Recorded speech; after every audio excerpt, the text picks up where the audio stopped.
Hi Gemini, welcome to your May 2018 love reading. It's Rena here, shuffling the cards.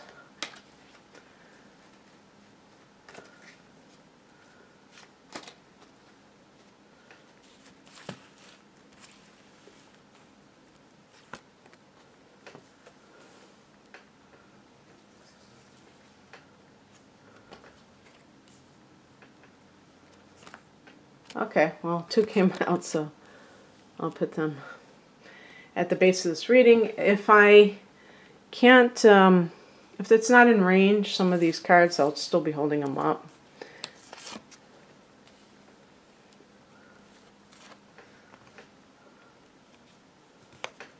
And then the final card, okay. Just gathering the rest of these babies. Putting them aside, okay. And the heart of the matter is the Three of Wands. So this is a card of seeking more expansive horizon. So in other words, there's something that may be creating a sense of feeling stifled within your relationship if you have one.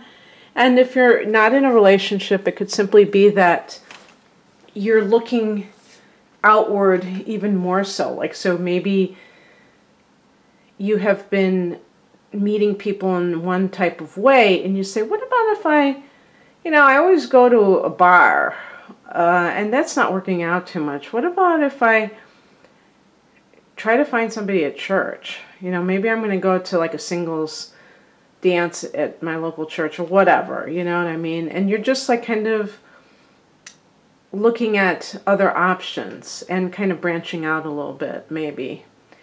This could involve a fire sign individual, so Aries, Sagittarius, your opposite sign, or oh my gosh, I'm drawing a blank, Leo. Why, there are times when you just have these brain farts, I'll tell you.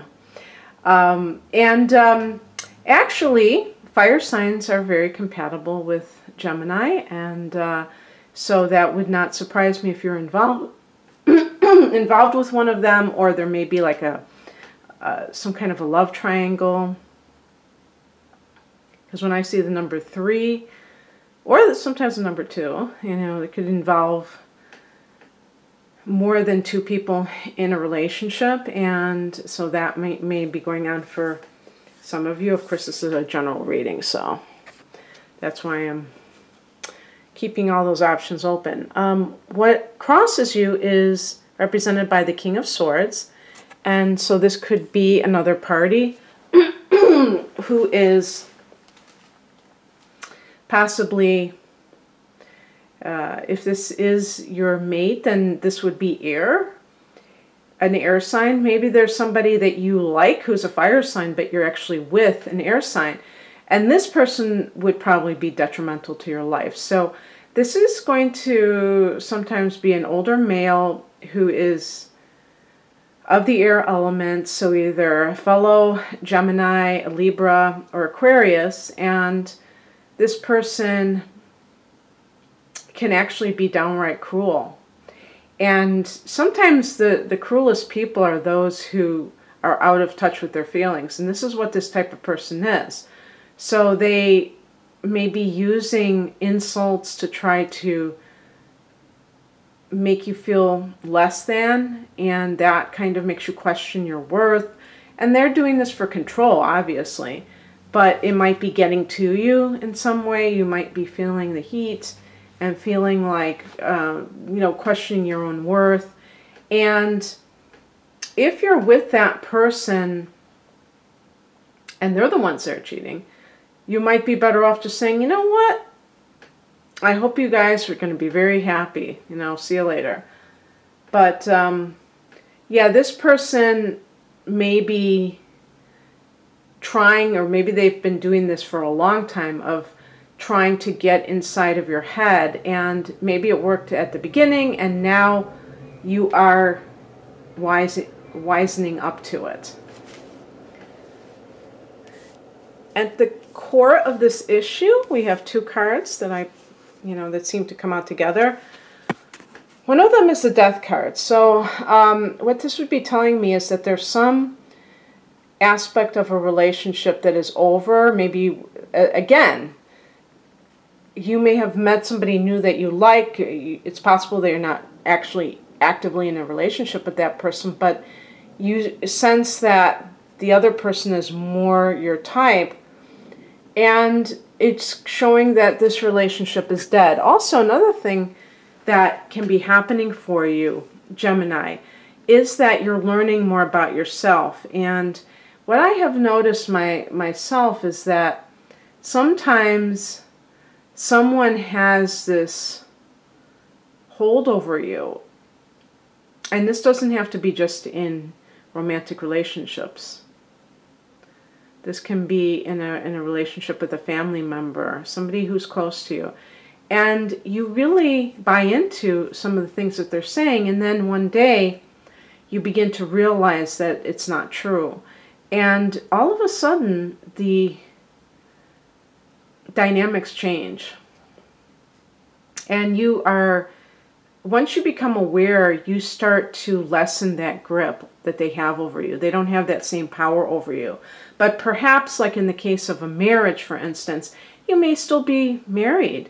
Or if you live together, you're still living together, but you know that it's all over but for the shouting. And so you could still be residing under the same roof, but you just haven't gone that next step and have done anything about it. And meanwhile, you may realize that you're starting to expand your perspective on life. Usually Gemini people are good at this, but there's always the possibility of being vulnerable in one area of life. In addition, we have the Queen of Pentacles as causing the situation. So there may be someone else's, the mother of somebody's child who has to be looked at. If you're involved with somebody who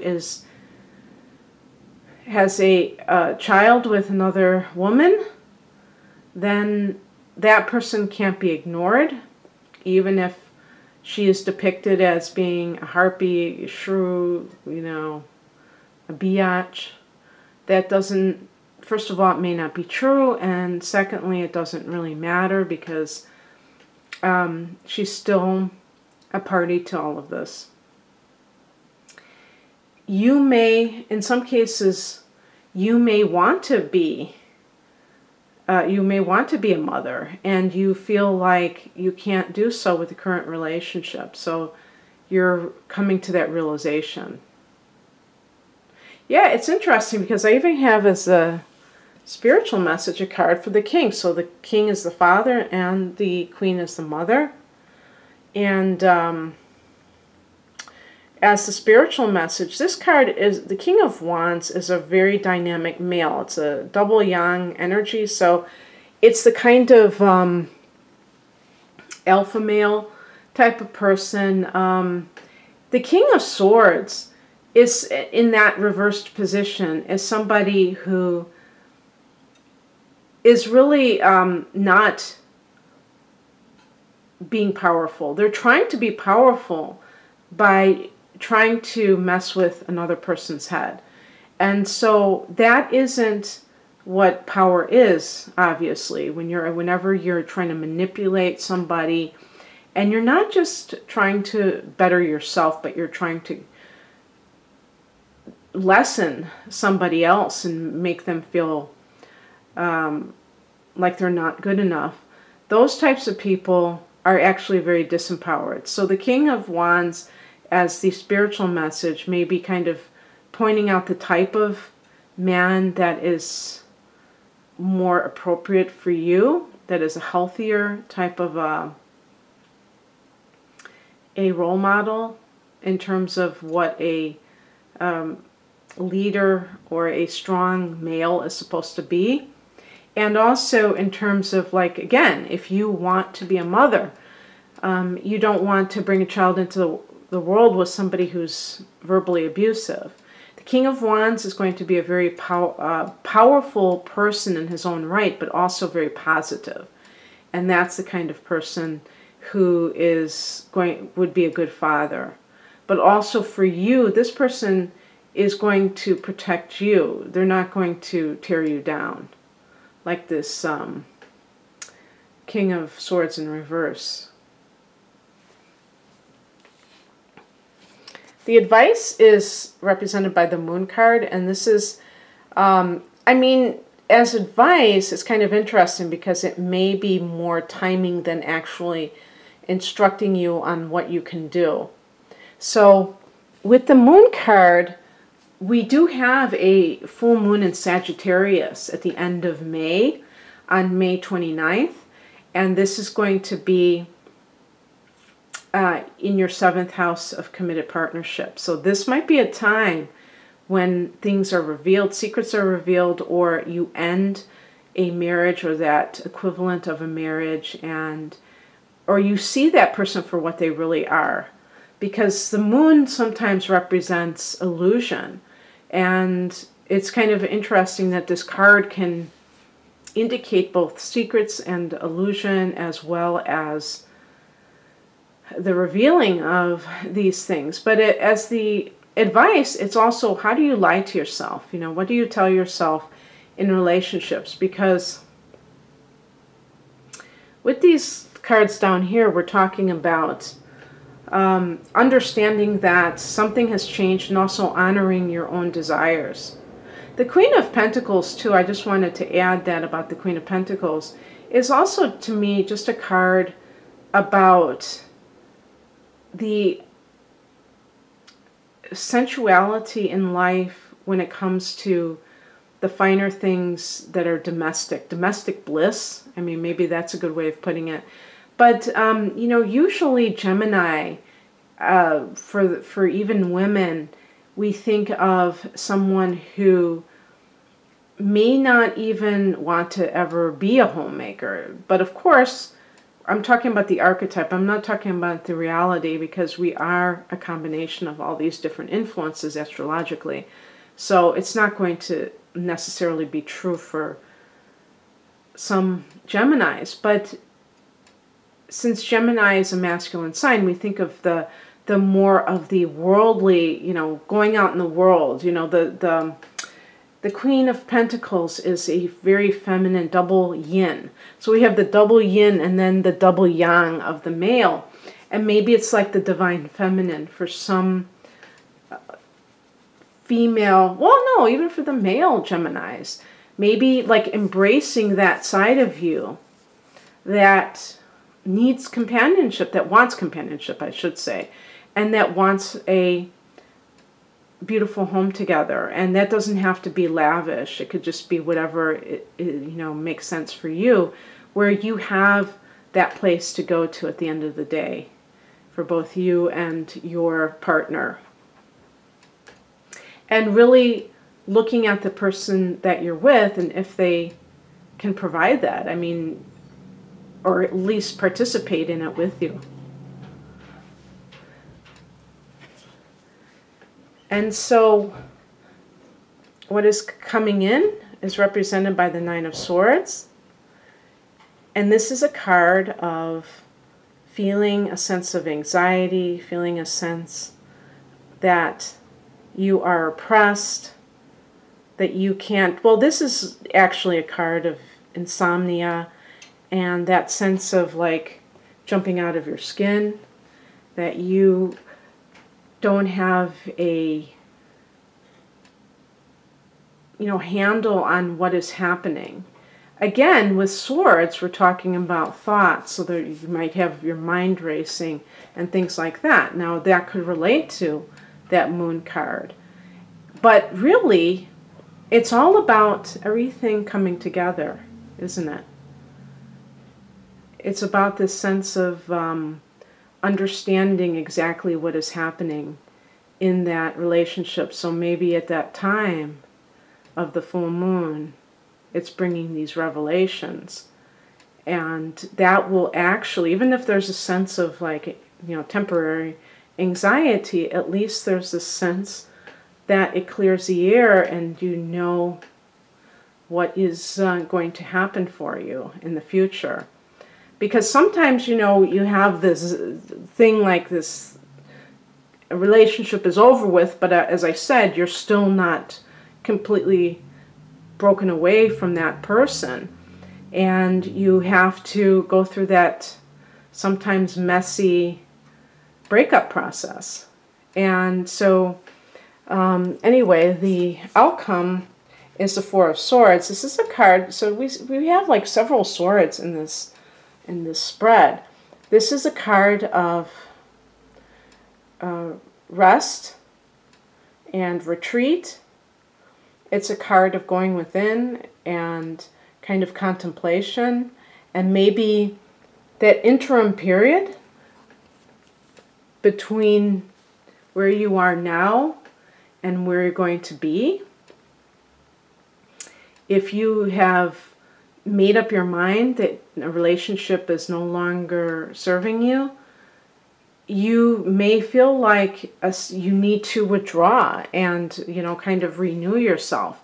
So you could be living under the same roof and you start to very subtly withdraw from that person because you're just, in other words, chances are there's some kind of alienation between the two parties anyway, but you no longer have this sense of the, you know, this card is meaning that there's this feeling that of anxiety that comes when people are not getting their needs met and things like that. But there's a sense of calm with the Four of Swords. So it's really like, you know what, I don't feel really bad anymore because I don't care anymore. So I'm just going to start to withdraw until I can make my move. And then I'll be free. And then I will be able to expand like the Three of Wands is all about. And I can, you know, maybe travel or just live a much more expansive life. Okay, well, I hope that you enjoyed this, Gemini. If you'd like a private reading, please click on the link below this video. Otherwise, have an awesome May. Happy birthday to those of you who are born in the early part of the sign of Gemini. Bye.